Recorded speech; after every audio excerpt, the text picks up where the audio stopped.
اور میں آپ کو ایک اوریجنل لطیفہ سناتا ہوں. ایک وہ لال رومال والے ہیں نا سعودیہ والے, بغیر نام لیے, اکیڈمی کی نیو پالیسی کے تحت, لیکن میں نے اس پالیسی کے اندر بھی ہیلا نکال لیا ہوا ہے, اتنے اشارے چھوڑوں کہ پتہ چل جائے. وہ جو لال رومال والے ہیں نا سعودیہ والے, ان کے ایک بڑے بھائی ہیں جن کی اسلام آباد میں مسجد ہے, ٹھیک ہے جی, ان کے بڑے بھائی. تو 2008 کی بات ہے جب یہ فتنہ عالمی نہیں تھا, لوگوں کو پتہ ہی نہیں تھا, فتنہ عربی والا, پنجابی والا نہیں. تو میں ان سے ملنے کے لیے گیا, ان کو نہیں پتا تھا کہ یہ تو انجینئر صاحب ہیں, کیونکہ ان دنوں ویڈیوز بھی میری اس طریقے سے یوٹیوب پہ آئی نہیں تھی ابھی, زیادہ تو 2009-10 میں آنا شروع. تو میں ان کی مسجد میں ملنے چلا گیا, ملاقات ہوئی, گپ شپ ہوئی.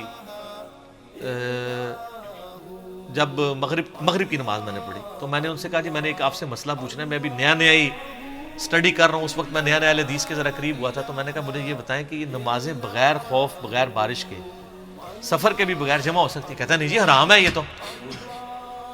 میں نے کہا کیوں؟ وہ کہتا ہے یہ تو رافضیوں کا طریقہ ہے, شیعہ کا طریقہ ہے. تو میں نے ان کو کہا کہ یہ تو صحیح مسلم میں اوپر تلے 10 احادیث ہیں, اور امام نبوی نے باب باندھا ہے کہ سفر اور حضر دونوں میں نمازیں جمع ہو سکتی ہیں. تو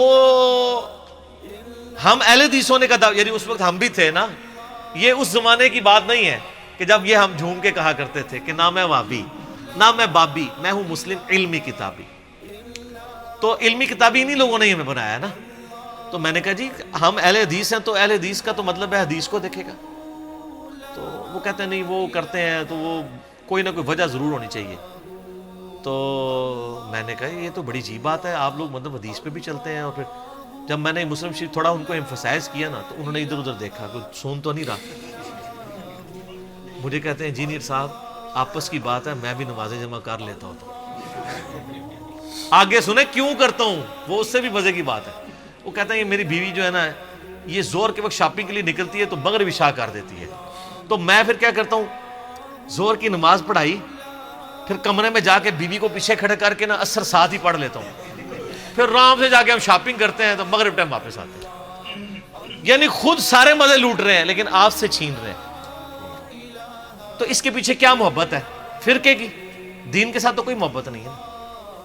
تو ہمیں یعنی انہی علماء کے ہاتھ لگے ہیں, ہاتھ نہیں باواں پوری پوری لگیاں ہوئی ہیں, سمجھ لو.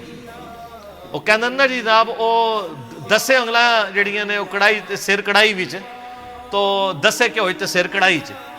تو یہ ہم یعنی انہوں نے ہمیں خود ٹھڈے مار مار کے یہاں تک پہنچایا ہے کہ ہمیں سمجھ آ گیا یہ فرقہ واریت کتنی بڑی لعنت ہے. خود ساری فیسلٹیز اویل کرتے ہیں اور دوسروں کو وہی کہانی بتاتے ہیں جو دوسرے مکتبہ فکر کے یعنی اگینسٹ ہوتی ہے, چاہے وہ اس کا ثبوت. اب ان علماء سے آپ یہ ایکسپیکٹ کرتے ہیں کہ ان علماء کے ساتھ ہم بیٹھ کے کوئی بات کر سکتے ہیں جو نجی محفلوں میں اور ہیں, پبلک میں اور ہیں, پھر اس سے بھی آگے اپنی پبلک میں اور ہیں, دوسرے مکتبہ فکر کی پبلک میں اور ہیں. آپ بتائیں پنڈی کے ایک مفتی نے کتنا ہنگامہ کھڑا کیا سلمان تاثیر والے مسئلے میں. ایک بندے کو برین واشنگ کر کے اس نے وہ ایک ایکسٹرا جوڈیشل کلنگ کروائی سلمان تاثیر کی, اور باقاعدہ اس کی تقریریں موجود ہیں. فخریہ کہتا ہے جب وہ کیس کورٹ میں چلا تو اس نے ایفیڈیوٹ لکھ کے دیا کہ میرا تو تعلق ہی نہیں ہے اس کے ساتھ. سر جن کا عشق رسول ایک تھپڑ کی اور ایک کوڑے کی مار ہو, آپ ان سے ایکسپیکٹ کریں گے کہ وہ انجینئر محمد علی مرزا صاحب کو کہتے ہیں جی آؤ جی منازعہ کریے, وہ تو اڑل کے منازعہ کریے, نہ تسی دین دے نہ دنیا دے.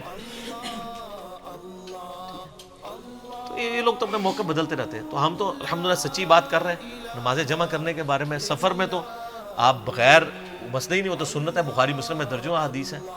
سفر کے علاوہ بھی نمازیں جمع کر سکتے ہیں. بلکہ میں تو کہتا ہوں جو لوگ باہر کے ملکوں میں ہیں اور وہ یعنی جو سب ویز کے اندر ٹریول کرتے ہیں اور ان کا ٹریولنگ کا جو تقریباً 20 کلومیٹر سے زیادہ بن جاتا ہے, کیونکہ 3 فرسخ کا ذکر ہے نا, تو 3 ناٹیکل مائلز, تو وہ آلموسٹ 20 کلومیٹر بنتا ہے شہر سے باہر. ہاں شہر سے باہر, شہر سے نکلنے کے باہر.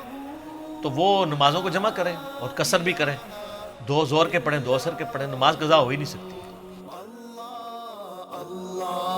اللہ